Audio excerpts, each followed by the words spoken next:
Di sini, kualitas air adalah inti dari timbulnya penyakit sekaligus inti dari pencegahan penyakit. Karena memang pada prinsipnya, memelihara ikan koi adalah memelihara air.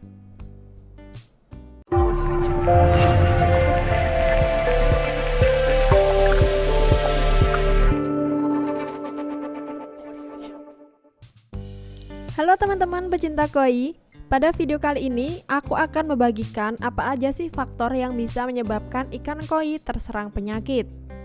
Nah, penasaran apa aja sih faktornya? Temukan jawabannya dengan menonton video ini hingga akhir. Jangan lupa juga untuk klik subscribe dan aktifkan lonceng notifikasi untuk mendapatkan update video terbaru lainnya.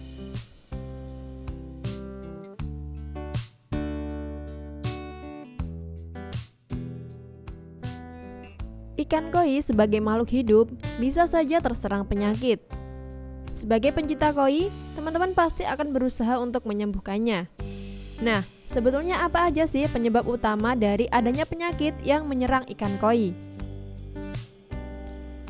Secara umum, kondisi air kolam seperti perubahan besar dalam waktu yang singkat atau seperti peningkatan pH yang berada di luar kisaran yang tidak dapat diterima oleh ikan koi akan menyebabkan kulit koi menjadi rentan terhadap infeksi bakteri.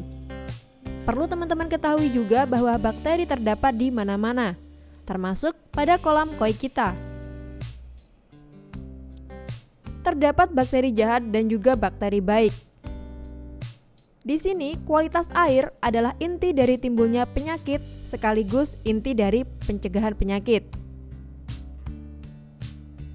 Karena memang pada prinsipnya, memelihara ikan koi adalah memelihara air.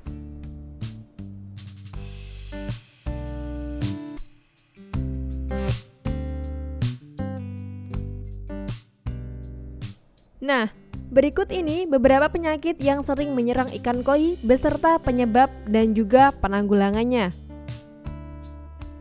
Yang pertama adalah penyakit Aeromonas.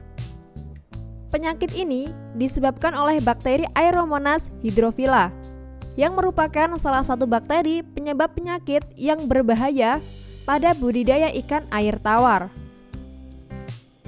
Aeromonas hydrophila timbul berkaitan dengan kondisi stres akibat kepadatan ikan tinggi, pakan yang buruk atau malnutrisi, handling ikan yang kasar, kualitas air buruk, misal seperti oksigen rendah, dan fluktuasi suhu air yang sangat ekstrim. Serangan Aeromonas hydrophila bersifat akut atau tiba-tiba, dan jika kondisi lingkungan bertambah buruk, maka dapat menimbulkan kematian hingga 100%. Pengendaliannya adalah dengan menaikkan suhu, mengganti air segar. Mengganti air segar, dan meningkatkan kualitas lingkungan.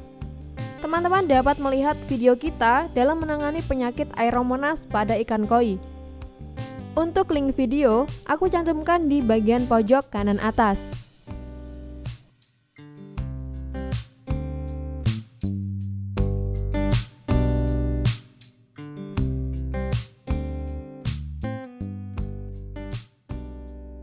Nah, yang kedua adalah penyakit kutu jarum. Penyakit kutu jarum ini seringkali menyerang pada ikan koi. Lalu apa sih kutu jarum itu? Nah, kutu jarum atau kutu jangkar atau juga anchorworm adalah termasuk jenis parasit yang secara fisik bisa dilihat dengan mata telanjang. Karena berukuran cukup besar yaitu 1 sampai dengan 1,5 cm. Kutu jarum bisa saja menyerang ke seluruh bagian tubuh koi, antara lain di bagian ekor, sirip, dan badan koi atau di bawah sisik. Pada kondisi yang parah, kutu jarum juga sampai ke bagian insang dan membuat koi mengalami kesulitan untuk bernafas. Sebagai upaya pencegahan penyakit kutu jarum, teman-teman dapat melakukan penggunaan Dipterex, yaitu jenis insektisida organofosfat yang dapat membasmi kutu jarum dan juga hama parasit lainnya. Nah, untuk mengetahui bagaimana cara kita menangani penyakit kutu jarum, teman-teman dapat melihat video yang aku cantumkan linknya di pojok kanan atas. Yang ketiga, penyakit bintik putih atau white spot. Bintik putih merupakan penyakit yang sangat umum menyerang ikan koi yang habitatnya ada di akuarium. Biasanya, penyakit ini menyerang pada bagian sirip, ekor, kepala, dan juga insang pada ikan koi. Adapun penyebab dari penyakit bintik putih yaitu merupakan protozoa, di mana protozoa tersebut bisa muncul ketika teman-teman malas membersihkan air di akuarium, sehingga akan menyebabkan air menjadi keruh dan membuat protozoa tersebut bermunculan, lalu seketika menyerang tubuh ikan koi. Perihal pengobatan penyakit bintik putih, teman-teman bisa coba meningkatkan suhu akuarium dengan menambahkan larutan methylene blue. Teman-teman bisa menambahkan sekitar setengah gram pada setiap 1000 liter air. Nah, yang keempat adalah penyakit koi herpes virus. Penyakit ini disebabkan oleh virus yang sangat kuat, di mana serangan virus ini dapat menimbulkan berbagai efek. Salah satunya adalah mengelupaskan kulit ikan yang membuat ikan koi rentan pada infeksi bakteri. Penyebab dari koi herpes virus yaitu virus yang berasal dari famili Aloherpesviridae yang berasal dari famili Aloherpesviridae. Dan virus ini tidak dapat dilihat dengan mata telanjang karena memiliki ukuran sebesar 170 sampai dengan 20 nanometer.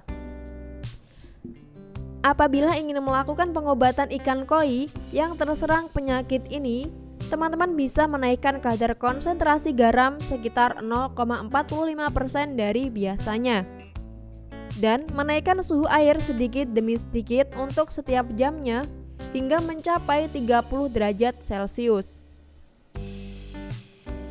Ikan koi harus tetap dalam keadaan seperti itu selama 4 hari dan tetap diberikan obat Medvin. Nah, mungkin itu aja yang bisa aku bagikan di video kali ini. Mungkin jika ada yang kurang tepat atau teman-teman punya pengalaman lain bisa sharing di kolom komentar. Semoga video ini bermanfaat untuk teman-teman dan sampai jumpa di video lainnya.